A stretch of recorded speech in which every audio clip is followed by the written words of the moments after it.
Good morning everyone. एक बार फिर से आप सभी का क्रेजी जीके ट्रिक के डेली करंट अफेयर की सीरीज में स्वागत है। आज है 26 अगस्त और आज क्या है आप सभी को पता है, आज है जन्माष्टमी। तो आप सभी को जन्माष्टमी की बहुत बहुत शुभकामनाएं। भगवान श्री कृष्ण का आज जन्म दिवस है या फिर यूं कहें कि अवतरण दिवस है। काफी स्टूडेंट कहते हैं कि आप सर इंस्पायर्ड कोट लेकर आइए जो कि हमको इंस्पायर करे, हमें प्रोत्साहित करे। तो देखिए, भगवान श्री कृष्ण के कहे गए वाक्य एक स्टूडेंट लाइफ के लिए सबसे ज्यादा इंस्पायर करने वाले वाक्य हैं। भगवत गीता में भगवान श्री कृष्ण अर्जुन से एक वाक्य कहते हैं जो कि आपको आज मैं यहां पर बताता हूं। आपने सभी ने सुना भी होगा। अर्जुन को श्री कृष्ण कहते हैं कि पार्थ, तुम सिर्फ कर्म करो क्योंकि फल तो तुम्हारे हाथ में है ही नहीं। तो जितने भी स्टूडेंट हैं उनको ये चीज समझनी पड़ेगी कि उनके हाथ में केवल उनका कर्म ही है जो कि उनको करना चाहिए। फल की इच्छा मत करो, केवल अपने कर्म पर अगर आप ध्यान दोगे तो फल तो आपको मिलेगा ही मिलेगा। अगर आपके कर्म अच्छे हैं तो आपको फल अच्छा मिलने वाला है, और अगर आपके कर्म बेकार हैं, खराब हैं, तो आपको उसका फल भी वैसा ही मिलेगा।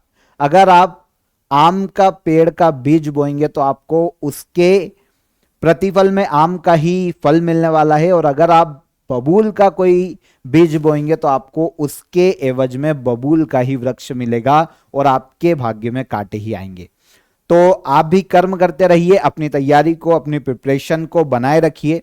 देखिए, काफी सारे स्टूडेंट समाज में जो हम देखते हैं आजकल, उसमें काफी सारे लोग ये भी तर्क देते हैं कि भगवान श्री कृष्ण ने ही कहा है गीता में कि भैया सब कुछ करने वाला मैं हूं, तो सब मेरी इच्छा से ही हो रहा है। तो कभी कभी क्या होता है कि समाज में जो गलत चीजें हो रही है उसको भी जस्टिफाई कर दिया जाता है कि भैया ये भी भगवान की इच्छा से हो रहा है। लेकिन यहां पर यह चीज आपको क्लियर कर देता हूं मैं कि भगवान ने यह जरूर कहा है कि भाई सब मेरी इच्छा से हो रहा है, लेकिन मनुष्य जो मानव है वो कर्म करने के लिए स्वतंत्र है। कर्म करने के लिए प्रखर बुद्धि उसको दी गई है कि वो अपना अच्छा और बुरा सोच पाए कि उसका कर्म अच्छा है समाज के लिए या बुरा है। हम अपनी प्रिपरेशन कर रहे हैं, हमें सिलेक्शन चाहिए, ये हमारा अच्छा कर्म है, उसके लिए हमें पढ़ना पड़ेगा। लेकिन अगर हम सिलेक्शन ले लेते हैं और उसके बाद अगर हम कुछ भी गलत करते हैं प्रशासन में रहकर, तो फिर उस पर हमको सोचना पड़ेगा कि वो हमारा कर्म वहां पर गलत है। ठीक है, तो भले ही सब कुछ भगवान की इच्छा से हो रहा है सृष्टि में, लेकिन भाई मनुष्य कर्म करने के लिए स्वतंत्र है। तो अपना फोकस रखिए अपने कर्म पर, कर्म करते रहिए, डेफिनेटली आपको उसका फल मिलेगा ही मिलेगा। ओके, तो इसी के साथ एक बार फिर से आप सभी को जन्माष्टमी की बहुत बहुत शुभकामनाएं। 26 अगस्त के करंट अफेयर को यहां पर हम शुरू करते हैं। आपको पीडीएफ चाहिए तो आप क्रेजी जीके ट्रिक के एप्लीकेशन पर चले जाइए, वहां पर आपको फ्री ऑफ कॉस्ट इसकी पीडीएफ अवेलेबल है। चलिए शुरू करते हैं। मोटिवेशन कोड के साथ हमने शुरुआत करी और अब हम सबसे पहला क्वेश्चन देखेंगे आज के करंट अफेयर का। क्रिकेटर शिखर धवन ने संन्यास की घोषणा की, इन्हें किस वर्ष अर्जुन पुरस्कार प्रदान किया गया था? तो शिखर धवन की अगर हम बात करते हैं तो इन्होंने देखिए हाल ही में इंटरनेशनल क्रिकेट से संन्यास की घोषणा की है। खेलों में इनकी उपलब्धियों के कारण इन्हें 2021 में इंडियन गवर्नमेंट ने अर्जुन पुरस्कार से सम्मानित किया था। आंसर हो जाएगा आंसर बी। ओके, ये शिखर धवन आप सभी जानते होंगे, क्रिकेट तो देखते ही होंगे, इंडियन प्लेयर है।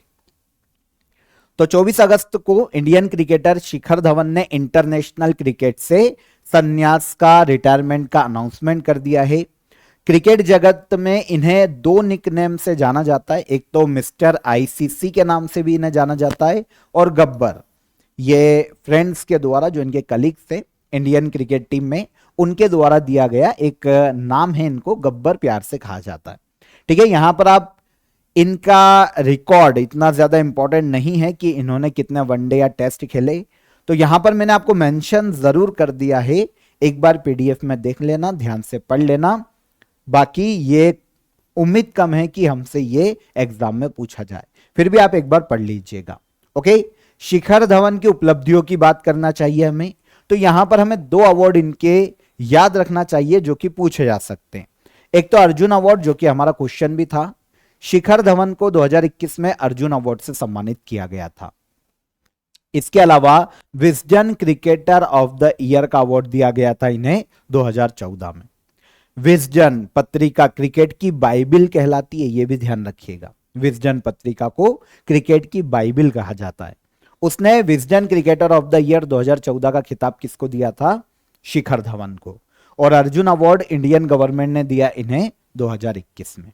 शिखर धवन ने हाल ही में रिटायरमेंट का अनाउंसमेंट किया है इंटरनेशनल क्रिकेट खेलों से।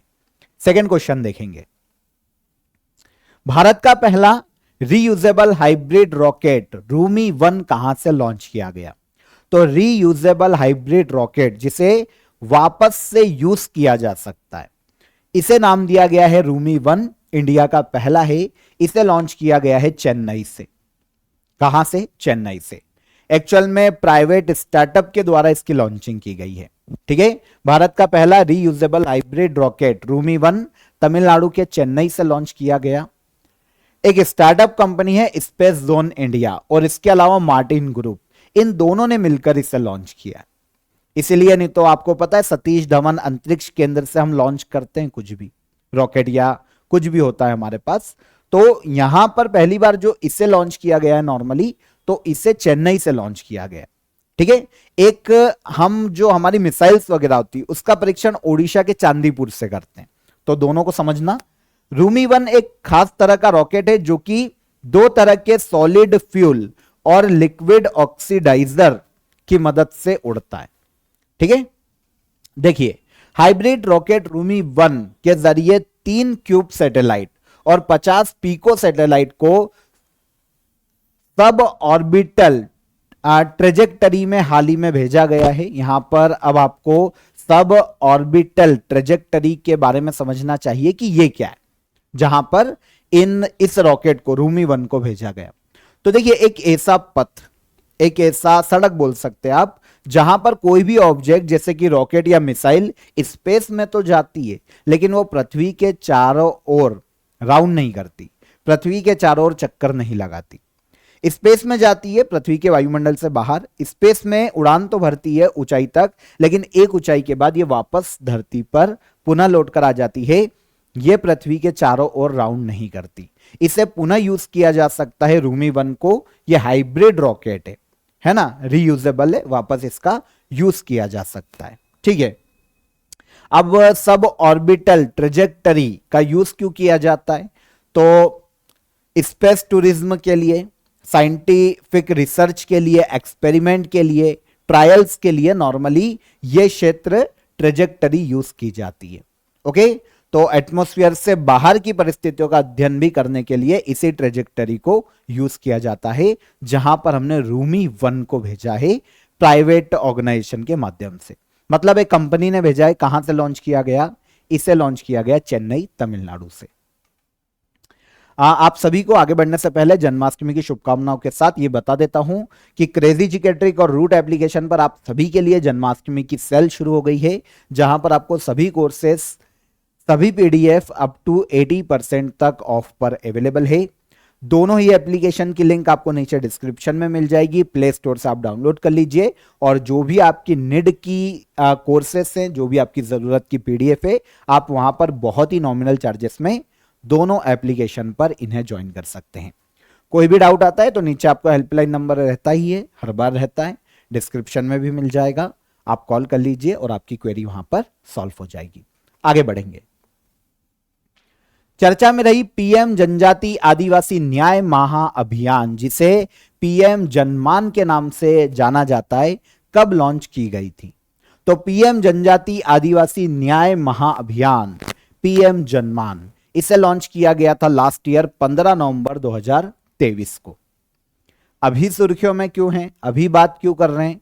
तो देखिए friends, particularly vulnerable tribal groups, जिसे पीवीटीजी के नाम से जाना जाता है, ये ट्राइबल एरियाज होते हैं, ठीक है ना, इनमें अवेयरनेस को बढ़ाने के लिए, और यहां पर जो ट्राइबल्स हैं, जो जनजातियां हैं, उनमें गवर्नमेंट स्कीम्स की जानकारी प्रोवाइड करने के उद्देश्य से union minister of tribals affair ने 23 अगस्त से लेकर 10 सितंबर 2024 तक पीएम जनमान अभियान के तहत, ठीक है, इंफॉर्मेशन, एजुकेशन और कम्युनिकेशन कैंपेन और कैंप्स लगाने की योजना बनाई है और अब ये लगाए जा रहे हैं। कैंपेन चलाया जाएगा ऐसे एरियाज में, जनजाति के एरियाज में। पीएम जनमान कैंपेन के तहत सभी गवर्नमेंट स्कीम्स की जानकारी जनजाति लोगों को प्रदान की जाएगी। ठीक है, तो पीवीटीजी एरिया जो ट्राइबल्स एरिया है, यहां पर यह इंफॉर्मेशन प्रोवाइड की जाने वाली है कैंपेन और कैंप्स के माध्यम से। अब यहां पर यह जो इनिशिएट लिया गया है पीएम जनमान कैंपेन के तहत लिया गया है, जिसे लास्ट ईयर 15 नवंबर 2023 को इंडियन गवर्नमेंट ने लॉन्च किया था। इसका नाम क्या है? पीएम जनजाति आदिवासी न्याय महाअभियान। जब इसे लॉन्च किया गया था तो 24,104 करोड़ रुपए का बजट रखा गया 2023-24 के फाइनेंशियल ईयर से लेकर 2025-26 के फाइनेंशियल ईयर तक। भारत की जो पर्टिकुलरली वल्नरेबल ट्राइबल ग्रुप से अति पिछड़ी जनजातियां, उनका विकास करना इस योजना का मुख्य उद्देश्य है। और इसके तहत कुछ टारगेट भी फिक्स किए गए जो कि आपको यहां पर देखने पड़ेंगे। पीएम जनमान के टारगेट क्या है? तो भैया इन क्षेत्रों में, अति पिछड़ी जनजाति क्षेत्रों में सभी को पक्के घर प्रदान करना, हर घर नल से जल प्रदान करना, गांव गांव तक सड़क देना, हर घर बिजली देना और शिक्षा के लिए हॉस्टल का निर्माण करना, कौशल विकास, दूर दराज गांव तक मोबाइल मेडिकल यूनिट की स्थापना करना, मोबाइल नेटवर्क की स्थापना करना। तो ये जो बेसिक नीड होती है ह्यूमन बीइंग के लिए, वो सभी पीएम जनमान स्कीम या कैंपेन को आयोजित किए जाने का या फिर शुरू किए जाने का मुख्य उद्देश्य था। कब शुरू की गई? 15 नवंबर 2023 को। पीएम जनमान मतलब पीएम जनजाति आदिवासी न्याय महाअभियान योजना। ठीक है, सेंट्रल गवर्नमेंट की योजना है। राजनीतिक पार्टी तमीझागा वेत्री कझगम का संबंध किस राज्य से है? तमीझागा वेत्री कझगम, अगर इसकी बात करें तो इसका संबंध है भारत के तमिलनाडु राज्य से। 2024 के शुरुआत में तमीझागा वेत्री कझगम पार्टी की शुरुआत की घोषणा की थी विजय थलपति ने। जानते साउथ के एक बहुत ही फेमस एक्टर हैं, अगर आप इमेज देखेंगे तो आपको याद आ जाएगा। काफी मूवीज आपने इनकी देखी होगी। मास्टर मुझे एक याद आ रही है, बाकी तो काफी सारी मूवीज है इनकी और बहुत ही फेमस है। साउथ के पेन इंडिया स्टार हैं और साउथ में तो काफी फेमस है। इन्होंने 2024 की शुरुआत में एक पार्टी अनाउंस की थी तमीझागा वेत्री कझगम नाम की। अब इन्होंने इसका फ्लैग और सिंबल लॉन्च किया है हाल ही में। फ्लैग और सिंबल, यहां पर देखो ये फ्लैग है ना, और सिंबल लॉन्च किया है। अगर हम तमिलनाडु की पॉलिटिकल पार्टी की बात करें तो यह तो हो गई विजय थलपति की। अब भैया कंफ्यूज, आधे स्टूडेंट तो यहां पर कंफ्यूज होंगे विजय थलपति और बहुत नाम सुन रहे आजकल विजय सेतुपति का। तो विजय सेतुपति है ना, जिनकी अभी महाराजा मूवी आई, तो वो अलग है और यहां पर बात हो रही है विजय थलपति की, है ना। ठीक है, तो इनकी एक पॉलिटिकल पार्टी हो गई तमीझागा वेत्री कझगम तमिलनाडु की। इसके अलावा तमिलनाडु में डीएमके और एआईएडीएमके चलती है। एमके स्टालिन जो वर्तमान में तमिलनाडु के सीएम है, ये डीएमके पार्टी से संबंधित है, जिसका पूरा नाम है द्रविड़ मुन्नेत्र कड़गम, डीएमके। ये तीन पार्टियां नॉर्मली तमिलनाडु में, दो तो देखने को मिलती है, अब तीसरी बनाई है विजय थलपति ने, है ना। और कुछ मेजर पार्टी देखें साउथ इंडिया की, तो जनता दल सेक्युलर, ठीक है, एचडी देवगौड़ा की पार्टी है, कर्नाटक, केरल, अरुणाचल प्रदेश, यहां पर ये चुनाव लड़ती है। और एक भारतीय कम्युनिस्ट पार्टी डी राजा, केरल, तमिलनाडु और मणिपुर में ये चुनाव लड़ते हैं। दक्षिण भारत में इनका वर्चस्व ज्यादा है। निम्न में से किसके द्वारा राष्ट्रीय चिकित्सा रजिस्टर पोर्टल लॉन्च किया गया? तो नेशनल मेडिकल रजिस्टर पोर्टल को लॉन्च किया है जेपी नड्डा ने। Answer D. किसने? जेपी नड्डा। ठीक है, तो union minister of health and family welfare हैं जेपी नड्डा, स्वास्थ्य मंत्री भारत के। इन्होंने नेशनल मेडिकल रजिस्टर पोर्टल को हाल ही में लॉन्च किया है। पोर्टल का उपयोग नॉर्मली भारत के जितने भी एमबीबीएस डॉक्टर्स हैं उनके रजिस्ट्रेशन को रखने के लिए किया जाएगा। सारे डॉक्टर, एमबीबीएस डॉक्टर जितने भी है, सबका रजिस्ट्रेशन होगा इस पोर्टल पर। किसी भी इंडिविजुअल व्यक्ति को अगर किसी डॉक्टर की जानकारी देखना है कि भैया वो एथिकली काम कर रहा है कि नहीं, उसके बाद डिग्री है कि नहीं, तो वो सब इस पर्टिकुलर पोर्टल पर जाकर चेक किया जा सकता है। उद्देश्य क्या है भाई? डिजिटल हेल्थ केयर इकोसिस्टम को मजबूत करना भारत में, और भारत के लोगों के लिए क्वालिटी हेल्थ केयर प्रोवाइड करना। इस पोर्टल को लॉन्च किए जाने का मुख्य उद्देश्य, नाम क्या है? National medical register portal. ठीक है, जेपी नड्डा ने हाल ही में इसे लॉन्च किया। देखिए मुख्य काम क्या है? Maintaining a list of doctors, doctors की लिस्ट को मेंटेन करना, रजिस्ट्रेशन और उनकी लाइसेंसिंग देखना, लाइसेंस दिया जाएगा। मेंटेनिंग प्रोफेशनल स्टैंडर्ड, कि भैया सभी डॉक्टर अपने स्टैंडर्ड के आधार के है कि नहीं, है ना, हेल्थ सेक्टर में स्टैंडर्ड है कि नहीं उनका। प्रोवाइडिंग इंफॉर्मेशन, डॉक्टर्स की इंफॉर्मेशन प्रोवाइड की जाएगी किसी भी इंडिविजुअल को। और रीसर्टिफिकेशन, एक वक्त के बाद वापस रजिस्ट्रेशन कराना पड़ेगा हर डॉक्टर को, एक समय जो भी फिक्स किया जाए उसके बाद।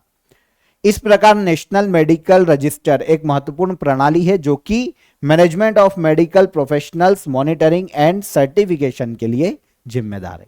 यह शुरुआत में मैं आपको बता चुका हूं। आगे आइए, अंडर 17 विश्व कुश्ती चैंपियनशिप की महिला स्पर्धा का खिताब किस देश ने जीता है? तो विमेन कैटेगरी या विमेन टाइटल की बात हो रही है, अंडर 17 वर्ल्ड रेसलिंग चैंपियनशिप। कल हमने इसकी बात की थी। इसका खिताब जीता है भैया इंडिया ने। किसने? इंडिया ने जीता है विमेन्स टाइटल। आपको पता होना चाहिए कि अंडर 17 वर्ल्ड रेसलिंग चैंपियनशिप का आयोजन जॉर्डन के अम्मान, ठीक है, में 19 से लेकर 25 अगस्त तक किया गया था। यहां पर अंडर 17 वर्ल्ड रेसलिंग चैंपियनशिप 2024 का जो टाइटल है ना, विमेन टाइटल, वो इंडिया की टीम ने पहली बार अपने नाम किया। इसमें 9 इंडियन रेसलर्स ने भाग लिया था भाई, विमेन रेसलर्स ने, जिसमें से 8 इंडियन विमेन्स रेसलर ने मेडल अपने नाम किए। इनमें से 5 गोल्ड हमने जीते, ठीक है, टाइटल के लिए जो कंपटीशन हुआ था उसमें हमने 5 गोल्ड जीते, 1 सिल्वर और 2 ब्रॉन्ज मेडल अपने नाम किए। कौन कौन मेडल लेकर आया भाई? टाइटल अगर हमने जीता है तो कौन कौन से 9 रेसलर्स में से कौन कौन मेडल लेकर आया? तो अदिति कुमारी 43 किलोग्राम भार वर्ग में गोल्ड। नेहा सागवान, कल हमने इनकी बात की थी, 57 किलोग्राम में गोल्ड। पुलकित 65 किलोग्राम में गोल्ड। काजल 69 किलोग्राम में गोल्ड। मानसी लॉटेर 73 किलोग्राम में गोल्ड। श्रुतिका पाटिल 46 किलोग्राम भार वर्ग में सिल्वर। बालाराज 40 किलोग्राम में ब्रॉन्ज और मुस्कान 53 किलोग्राम में ब्रॉन्ज। ओके, तो इस तरीके से जो हमारी विमेंस टीम है उसने under 17 women's world wrestling championship में विमेंस टाइटल अपने नाम किया है इंडिया ने। 1975 से इसका आयोजन किया जा रहा है। United world wrestling under 17 world wrestling championship का आयोजन करवाती है। आगे आइए, भारत के किस देश के साथ एंटी सबमरीन वॉरफेयर सोनोबुओस खरीदने के लिए समझौता किया है? तो भारत ने एंटी सबमरीन वॉरफेयर, जिसे नाम दिया जाता है सोनोबुओस, इसे खरीदने के लिए समझौता किया है यूएसए के साथ। किसके साथ? यूएसए के साथ। ठीक है, देखिए सोनोबुओस को समझो कि ये क्या है। एंटी सबमरीन वॉरफेयर, सबमरीन को डिटेक्ट करने के लिए, उसे नष्ट करने के लिए नॉर्मली इक्विपमेंट होते हैं अलग अलग, उनमें से एक है सोनोबुओस। इसकी बात करें तो एक प्रकार का सेंसर होता है जो कि एंटी सबमरीन वॉरफेयर में सबमरीन्स का पता लगाने के लिए उपयोग किया जाता है। जहाज से, हेलीकॉप्टर से, हवाई जहाज से इसको पानी में गिराया जाता है और सोनार सिग्नल भेजता है और प्राप्त करता है। कौन? सोनोबुओस। ठीक है, इसके आधार पर सबमरीन की स्थिति का पता लगाया जा सकता है समुद्र के अंदर। तो ये एंटी सबमरीन वॉरफेयर सोनोबुओस है, जिसके लिए भारत का समझौता हुआ है अमेरिका के साथ। ठीक है, अगर आप यहां पर इमेज देखेंगे, आई होप क्लियर दिख रही होगी, तो या तो भैया आप शिप से, हेलीकॉप्टर, सही देख रहा हूं ना मैं, हवाई जहाज, है ना, जो भी आपके पास है वहां से आप इसे पानी में गिराते हैं। अब ये जो सोनार है ना, रेडिएशन होता है, उसको डिटेक्ट करता है और उसके आधार पर सबमरीन का पता लगाता है पानी के अंदर। अमेरिका एंटी सबमरीन जो वॉरफेयर है इसको भारत को बेचेगा भाई। काफी सारी चीजें हमको यहां पर मिलने वाली है जो कि एंटी सबमरीन वॉरफेयर के उपकरण हैं, जैसे सोनार सिस्टम, पनडुब्बी रोधी हेलीकॉप्टर, पनडुब्बी रोधी जहाज और पनडुब्बी रोधी टॉर्पीडो। ऐसी चीजें हमको मिल सकती है। ये एंटी सबमरीन हथियार है सारे। हमने जो समझौता किया है ये सारे मिल सकते हैं, लेकिन हमारा जो समझौता है वो किसके लिए है? सोनोबुओस के लिए। ठीक है, तो एंटी सबमरीन वॉरफेयर सोनोबुओस के लिए हमने समझौता किया है अमेरिका के साथ। किस अधिनियम के माध्यम से फसाई ने दूध प्रोडक्ट से A1 और A2 दावों को हटाने का निर्देश दिया है?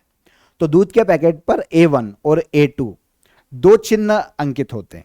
इसको हटाने का कहा है फसाई ने कि भैया दूध के पैकेट से और जो मिल्क प्रोडक्ट है अदर, उनसे ये दोनों चिन्ह जो है हटा लो, A1 और A2। ये घोषणा की गई है खाद्य सुरक्षा और मानक अधिनियम 2006 के तहत। Food safety and standard act 2006 के तहत A1 और A2 जो क्लेम्स हैं उनको अब दूध प्रोडक्ट से हटाया जाएगा, ये फसाई ने कहा है। आंसर ए हो जाता है। ठीक है, देखिए A1 और A2 प्रकार के दूध प्रोडक्ट पर पहले चिन्ह होते थे, है ना, जो अलग अलग चीजों को दर्शाते थे। अभी हम बात करेंगे। तो फसाई ने बोला भैया इसको हटा लो, क्योंकि फसाई का जो अधिनियम है जिसकी हम बात कर रहे हैं 2006 का फूड सेफ्टी और स्टैंडर्ड एक्ट, इसमें A1 और A2 इन दोनों को ही स्पष्ट नहीं किया गया है कि भैया इनका सीधा सीधा मीनिंग क्या है। ठीक है, तो फसाई ने बोला है कि भैया मिल्क प्रोडक्ट अभी तक तो सेल किए जा रहे थे इन दोनों मानकों के आधार पर, इन दोनों चिन्ह के आधार पर A1 और A2, लेकिन अब आप इसको खत्म कर दो। अब मिल्क प्रोडक्ट पर ऐसे चिन्ह का यूज नहीं किया जाएगा। A1 और A2 है क्या, पहले इसको समझो। देखो दूध में प्रोटीन के टाइप है ये A1 और A2, है ना।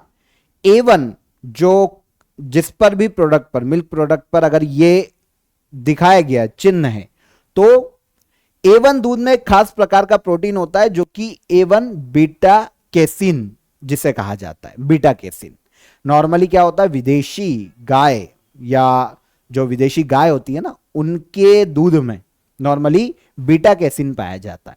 अब यह भी मानना है कि भैया ये स्वास्थ्य के लिए थोड़ा ठीक नहीं है, क्योंकि पचाने में प्रॉब्लम होती है, पेट के संबंध में समस्याएं देखने को मिल सकती है, तो ये थोड़ा सा डिफिकल्ट होता है पचाना, तो हेल्थ के लिए ठीक नहीं है। और A2 की बात करें तो इसमें beta casein, A2 beta casein होता है, ये दूसरा प्रोटीन है, और ये देशी नस्ल की जो गाय होती है ना इंडिया में, उनके दूध में पाया जाता है। तो ये पचाने में भी आसान है और सेहत के लिए भी बेहतर है। अभी तक ये मीनिंग थे, लेकिन ये क्लियर नहीं किए गए हैं 2006 के अधिनियम में। तो फसाई ने बोला है कि भैया मिल्क प्रोडक्ट से A1 और A2 जो चिन्ह है उनको हटा लो, बिना उनके प्रोडक्ट को सेल करो। अब आगे आइए, अगस्त 2024 में भारत ने किस देश को भीष्मा क्यूब सौंपा है? आपको पता है कल हमने प्रोजेक्ट भीष्मा की बात की थी और हेल्थ क्यूब को परीक्षण किया गया था हमारी एयरफोर्स के द्वारा, आर्मी के द्वारा। एक प्रकार का हेल्थ, है ना, पूरा स्ट्रक्चर है जो कि आपदा वाले स्थानों पर यूज किया जा सकता है, मोबाइल, है ना, अस्पताल की तरह इसका यूज किया जा सकता है। तो भारत ने हाल ही में भीष्मा क्यूब सौंपे हैं यूक्रेन को। आपको पता है भारत के पीएम यूक्रेन की यात्रा पर थे, तो हमने यूक्रेन को ये भीष्मा जो क्यूब हैं ये सौंपे हैं हेल्थ के सेक्टर के लिए। भारत ने प्रभावी चिकित्सा सहायता प्रदान करने के लिए भीष्मा क्यूब को डिजाइन किया था। यूक्रेन यात्रा के दौरान ये हाल ही में भारत के पीएम के द्वारा यूक्रेन को सौंपे गए। ठीक है ना, ओके। भीष्मा क्यूब का निर्माण यूनियन मिनिस्टर ऑफ डिफेंस द्वारा इमरजेंसी से निपटने के लिए, किसी भी प्रकार के डिजास्टर में हेल्थ और मेडिसिन देखभाल के लिए किया जाता है। अभी भीष्मा क्यूब को सौंपा गया यूक्रेन को। लास्ट क्वेश्चन देखिए, किस देश में राइट टू डिस्कनेक्ट कानून पेश किया गया? राइट टू डिस्कनेक्ट कानून को पेश किया गया है ऑस्ट्रेलिया में। ऑस्ट्रेलिया में कहां पर? ऑस्ट्रेलिया। राइट टू डिस्कनेक्ट क्या है? जो आपके वर्किंग आवर्स है ना, उसके बाद भाई आप डिस्कनेक्ट हो जाओ आपके वर्क से, आपकी प्रोफेशनल लाइफ से। ठीक है, जो आपकी प्रोफेशनल लाइफ है उससे आप डिस्कनेक्ट हो जाओ, ये भी आपका राइट होगा। मतलब जो कंपनीज है वो आपको परेशान नहीं कर सकती कि आप ओवर टाइम करो या फिर घर से काम करो या कुछ और अदर, नहीं, मतलब जो वर्किंग आ रहे उसके अलावा नहीं करेंगे आप। तो ये अब अधिकार बना दिया गया है, right to disconnect, professional life से आप डिस्कनेक्ट हो जाओ। किसने बनाया अधिकार? ऑस्ट्रेलिया ने, है ना। तो हाल ही में ऑस्ट्रेलिया में राइट टू डिस्कनेक्ट कानून पेश किया गया है, अभी आया है। राइट टू डिस्कनेक्ट कानून का उद्देश्य क्या है भैया? वर्क और लाइफ को बैलेंस किया जाए, इस ट्रेंड को बढ़ावा दिया जाए लोगों में, ताकि भाई समाज भी सुरक्षित रहे और अनपेड ओवर टाइम को रोका जा सके। तो ऑस्ट्रेलिया में यह कानून लाया गया है हाल ही में, है ना। कानून का नाम क्या है भैया? कानून का नाम है राइट टू डिस्कनेक्ट। किसने प्रेजेंट किया है कानून? ऑस्ट्रेलिया ने। ओके, तो यहां पर 26 अगस्त के सभी करंट अफेयर हमने डिटेल में समझे, एक एक फैक्ट हमने बहुत ही ध्यान से डिस्कस किया है, आई होप समझ में आया होगा। अब आ जाइए हम बात कर लेते हैं लास्ट डे के करंट अफेयर के रिवीजन की, एमसीक्यूज। लुसाने डायमंड लीग 2024 में नीरज चोपड़ा ने कौन सा मेडल जीता? बता दोगे? सिल्वर, है ना। किस राज्य सरकार ने शिक्षा को बढ़ावा देने के लिए आरंभ प्रोग्राम शुरू किया है? तो शिक्षा को बढ़ावा देने के लिए आरंभ प्रोग्राम शुरू किया है पंजाब गवर्नमेंट ने। चर्चित प्रधानमंत्री गति शक्ति योजना कब शुरू की गई थी? 2021 में। अंडर 17 विश्व कुश्ती चैंपियनशिप 2024 में नेहा सागवान ने कितने किलोग्राम भार वर्ग में गोल्ड जीता? तो यह गोल्ड जीता गया है 57 किलोग्राम वेट कैटेगरी में। 21 से लेकर 23 अगस्त तक प्रधानमंत्री नरेंद्र मोदी किन दो देशों की आधिकारिक यात्रा पर रहे? तो ये पोलैंड और यूक्रेन की यात्रा पर रहे हैं। Department for promotion of industry and internal trade का सचिव किसे नियुक्त किया गया? तो यह बनाया गया अमरदीप सिंह भाटिया को। किस संस्था ने अमेजन फॉरेस्ट के लिए दुनिया का पहला कार्बन रिमूवल बॉन्ड जारी किया? तो यह कौन है? World bank. निम्न में से किसे एयरपोर्ट अथॉरिटी ऑफ इंडिया का चेयरमैन नियुक्त किया गया? तो एयरपोर्ट अथॉरिटी ऑफ इंडिया का चेयरमैन किसे बनाया गया? एम सुरेश। खबरों में रहा काकरापार परमाणु ऊर्जा संयंत्र किस राज्य में है? तो यह देखने को मिलेगा भारत के गुजरात राज्य में। और लास्ट क्वेश्चन था सिमलीपाल नेशनल पार्क किस राज्य में है? तो यह देखने को मिलेगा भारत के ओडिशा राज्य में। ये सारे क्वेश्चन लास्ट डे के सेशन में हमने डिटेल में डिस्कस किए थे। अब बता देता हूं मैं आप सभी को क्वेश्चन ऑफ द डे का आंसर। कार्लोस अल्कराज किस देश के टेनिस प्लेयर हैं? स्पेन के। सिक्किम के राज्यपाल कौन है? तो सिक्किम के राज्यपाल है ओम प्रकाश माथुर। ठीक है, ओम प्रकाश माथुर सिक्किम के गवर्नर हैं। और ग्लोबल जेंडर गैप इंडेक्स 2024 में भारत की रैंक है 129। ठीक है, आंसर मिल गया स्पेन, माथुर साहब, और 129 रैंक है हमारी ग्लोबल जेंडर गैप इंडेक्स 2024 में 129। ठीक है, बिल्कुल सही आंसर आया भैया आशीष पटेल। वैसे सारे स्टूडेंट का सही आता है आंसर, मुझे लग रहा है गूगल करते हो अधिकतर स्टूडेंट, तो कोशिश किया करो कि जो पढ़ा है उसके आधार पर आंसर कर पाओ आप। ठीक है, तो आंसर बिल्कुल सही है भैया। कार्लोस अल्कराज स्पेन के tennis player, Om Prakash Mathur governor है सिक्किम के, और इंडिया की रैंक है 129। अब आज के लिए आप क्वेश्चन ऑफ द डे देख लीजिए। लुसाने डायमंड लीग में नीरज चोपड़ा ने सिल्वर जीता है कितने मीटर का भाला फेंक कर? पहला, डंबुर बांध किस राज्य में स्थित है? कल हमने डिस्कस किया था। और the Indian film festival of Melbourne में बेस्ट फिल्म कौन सी घोषित की गई या अवार्ड दिया गया? तीनों क्वेश्चन को ध्यान से नोट कीजिए, आंसर कीजिएगा कमेंट बॉक्स में। सेशन कैसा लगा ये भी बताइएगा, पसंद आया हो तो लाइक और शेयर कर दीजिए। कल फिर मुलाकात करेंगे नेक्स्ट डे के करंट अफेयर में, तब तक अपना ख्याल रखिए। जय हिंद, जय भारत।